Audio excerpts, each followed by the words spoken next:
అనంగనంగనంగనంగా ఒక పెద్ద నగరం. ఆ నగరానికి రాజుకు ఒక్క కుమార్తె ఉందట. ఒకటే కుమార్తె, ఇక కొడుకులు లేరు, వేరే బిడ్డలు లేరు. ఇక ఈ పిల్లనే పుట్టింది, పెరుగుతున్నది. అట్లనే మంత్రి గారికి కూడా ఒక కొడుకున్నాడు. వీళ్ళిద్దరు అప్పుడప్పుడు ఆడుకునేవాళ్ళంట. ఆడుకుంటుంటే అవి ఆటల సందర్భంగా బొమ్మల పెళ్ళి చేసిండట.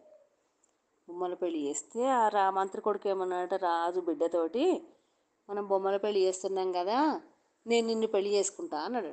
అనగానే ఈ పిల్ల ఏం చేసిందంటే, రాజు బిడ్డ, చిచ్చి నిన్ను చేసుకున్నాడు ఏంది, నువ్వు మంత్రి కొడుకువు, నేను రాజు బిడ్డను, నిన్ను చేసుకోను, నాకు రాజు కొడుకే కావాలి, అట్లయితేనే నేను చేసుకుంటాను, నాకు సరి సమానంగా ఇంకా నాకన్నా ఎక్కువ ఉన్నతన్నే చదువులు కానీ డబ్బులు కానీ నాకన్నా ఎక్కువ ఉన్నతన్నే చేసుకుంటా, నేను నిన్ను చేసుకోను అన్నదట.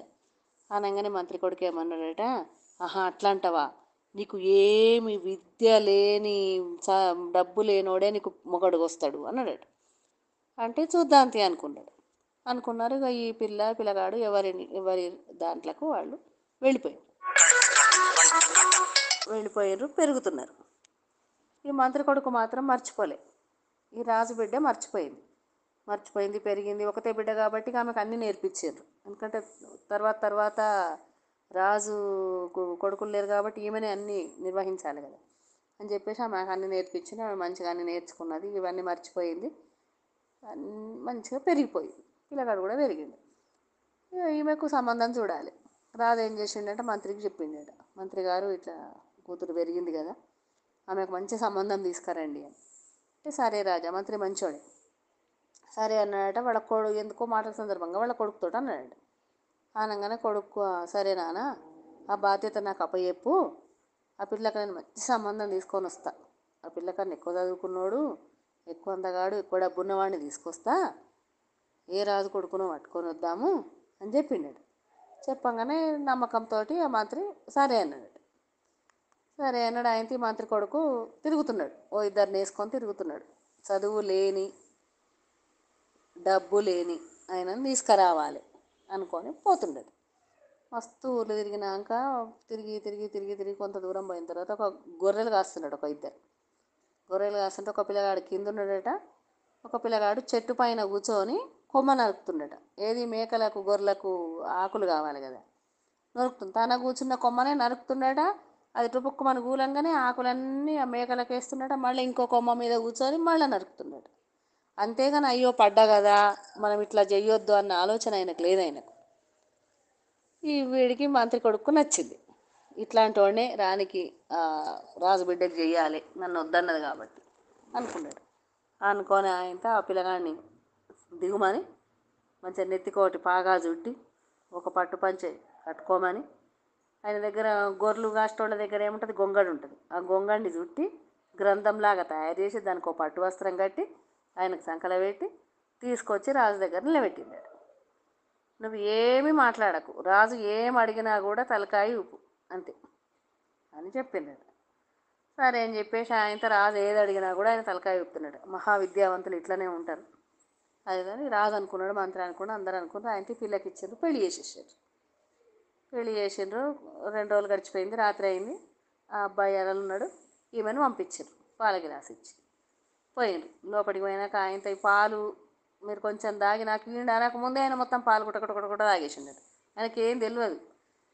తర్వాత ఈమె దండం పెట్టగానే ఆయన మళ్ళీ రివర్స్ దండం పెట్టిండడు. మీరు ఏం చదువుకున్నారు అనగానే మౌనం, ఏం లేదు, ఏం మాట్లాడకమని చెప్పింది కదా అండి.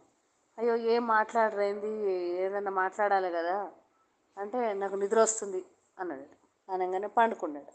నిద్రలా గొర్రెలను కాసినట్టు మేకలను కాసినట్టు తుర్రు తుర్రు అనుడు పెట్టిండాడు. ఈమెకు అర్థమైపోయింది, ఈమెకు చదువు లేదు, ఎవరో అసలు ఇతను అని చెప్పి ఆయన మెల్లగా లేపి విషయం మొత్తం అడిగిందండి. మీరెవరు, నేనేమనుకోను, మీరు ఇప్పుడు నా భర్త, మీరు ఎవరైనా నా భర్తనే, నేను మీతోటే ఉంటా, మీరు నాతోటే ఉంటారు. కాకపోతే మీది ఏంది, మీ పుట్టు పూర్వోత్తరాలు ఏంది, మీరు చదువుకున్నది ఏమన్నా ఉందా అంటే, నేను ఏం చదువుకోలేదు, గొర్రెల కాపరిని నేను. మీ ఆయన ఉన్నాడు కదా ఒక ఆయన వచ్చి నా దగ్గరికి వచ్చి ఇట్లా నన్ను మా రాజు బిడ్డ ఉన్నది పెళ్లి చేసుకోమని చెప్పిండు, ఏం మాట్లాడకమన్నాడు. తీసుకొని వచ్చిండు అని చెప్పిందట. ఈ పిల్లకి మొత్తం కథ అంతా అర్థమైపోయిందట. అప్పుడు చిన్నప్పుడు ఆడుకున్నప్పుడు పేచీ పెట్టింది మర్చిపోకుండా చదువు లేని ధనం లేని పిల్లగాడిని తీసుకొచ్చి నాకు పెళ్లి చేసిండు అని అర్థమైందట. అర్థమైతే ఏం చేసిందట, పాపం బాగా తెల్లని దాకా ఇక బాధపడ్డదట, ఏడ్చిందట. ఇక ఆయనకు బాధ అవుతుందట, అయ్యో అనవసరంగా నేను పెళ్లి చేసుకొని అమ్మాయిని నేను బాధ పెట్టబడితే ఏం చేయాలి అని అడిగిండట. అంటే గురువు దగ్గరికి పోదాం, ఆయన ఏం చెప్తే అది చేద్దాం అనుకొని తెల్లవారిన తర్వాత పూజ చేసుకొని అక్కడికి వెళ్ళిండట. ఆ గురువు ఏం చెప్పిండట, కాళికా అమ్మవారు గుడి ముందు 3 రోజులు నువ్వు తపస్సు చేయి, అమ్మవారే చూసుకుంటుంది అంతా అని చెప్పిండట ఆయన. సరే అని చెప్పి రాజ్యానికి వచ్చేసిండట. ఈమె ఇంటికి వచ్చింది, ఆయన కాళికా అమ్మవారి గుడికి పోయిండు.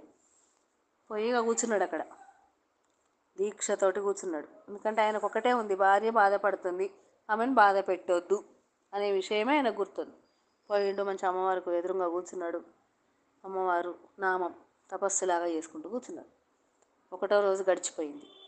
రాత్రి కాగానే ఆమె 12ంటికి గ్రామ సంచారానికి వెళ్ళిందట. అమ్మవారు చూసిండట. మళ్ళీ తెల్లారగట్ల 4:30కు మళ్ళీ వచ్చి విగ్రహంలో లీనమైపోయింది. 2వ రోజు కూడా అట్లే గడిచిపోయింది. 3వ రోజు స్టార్ట్ అయింది, రాత్రి అయింది. అమ్మవారు బయటకు వెళ్ళింది. వెళ్ళంగానే ఈయన లోపలికి పోయిండట. ఈ యువరాణి భర్త లోపలికి పోయిండట. పోయి తలుపులు వేసేసుకొని అమ్మవారి విగ్రహం అట్లే ఉంటుంది కదా, ఆ విగ్రహం ముందు కూర్చొని తపస్సు చేస్తుండట. ఈమె తొలిజామ అయింది, తెల్లారగట్ల వచ్చింది. మళ్ళీ వచ్చే వరకు తలుపులు పెట్టున్నాయి, ఆయన అక్కడ లేడు. తలుపు కొట్టిందట, తీయమన్నదట. నేను తీయా అన్నదట. తీరా నేను లోపలికి పోవాలి, తెల్లవారుతుంది, అంత ఊరంతా లేస్తారు అంటే నేను తీయ.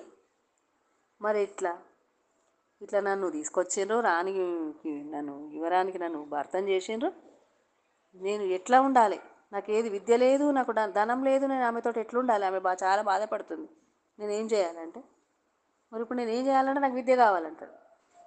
నువ్వు ధనం ఇచ్చినా ఇవ్వకున్నా సరే మస్తుకుంది, కానీ నాకు ఏదన్నా నాకు విద్య కావాలంటున్నాడు. సరే ఇప్పుడు తలుపు ఇవ్వవు, నీకు విద్య కావాలి అంతే కదా, తాళపు చేయబెట్టే సందు ఉంటుంది కదా, అలా నుంచి నాలుకని బయటకు పెట్టమని చెప్పిందట.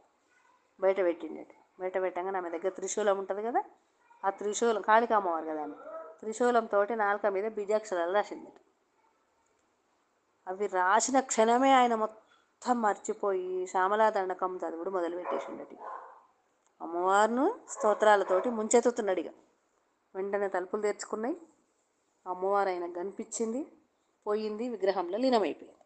ఇక ఆయన చదువుతుండే, ఇక ఇంత గతమంతా మర్చిపోయింది. ఇక భార్య, పిల్లలు, గొర్రెల కాపరి ఇవేవి ఆయన గుర్తులేదు. అమ్మవారు, పద్యాలు, విద్య అంతే, ఈ 3 చదువుతూనే ఉన్నాడు. ఈమె వచ్చేసింది. ఇట్లా ఆమెకు ఎవరో వచ్చి చెప్పారు, ఇట్లా ఫలానా వ్యక్తి అక్కడ ఉన్నాడు, మొత్తం ఆయన ఏదో చదువుతున్నాడు అని చెప్పేసి. ఆమె వచ్చిన చిలకత్తెలు తీసుకొని వచ్చింది. వచ్చేవరకు ఏముంది, తమ అమ్మవారిలో లీనమైపోయాడు ఆయన. ఈమెను చూసినా గుర్తుపడతలేడు, మర్చిపోయింది. ఇక భార్యను కూడా మర్చిపోయాడు. ఆయన చదువుతున్నాడు. చదివిండు అమ్మవారికి నమస్కారం చేసిండు. అక్కడి నుంచి ఆయన వెళ్ళిపోయాడు. అక్కడి నుంచి ఈమెను గుర్తుపట్టలేదు. ఇక ఏం చేయాలి, ఆమెకి ఏం అర్థమవుతలేదు. ఆయన పోయిండు, దేశాలు తిరుగుతున్నాడు, అన్ని రాజ్యాలల్లో ఆమె ఎక్కడ అమ్మవారి గుళ్ళు ఉంటే అక్కడికి పోతున్నాడు, అన్నీ చదువుతున్నాడు, సృష్టిస్తుండ అన్నట్టుగా పద్యాలు అవి ఇవన్నీ ఇట్లా నడుస్తుంది. ఆయన్నే మహాకవి కాళిదాసు అయ్యిండు. అగోర్ల కాపరే అమ్మవారి దయ వల్ల మహాకవి కాళిదాసు అయ్యిండు.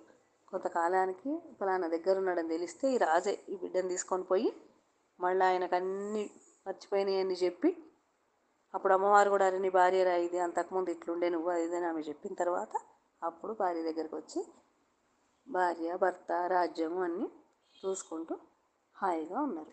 ఆయన్ని మహాకవి కాళిదాసు. కథ కంచికి మనం ఇంటికి.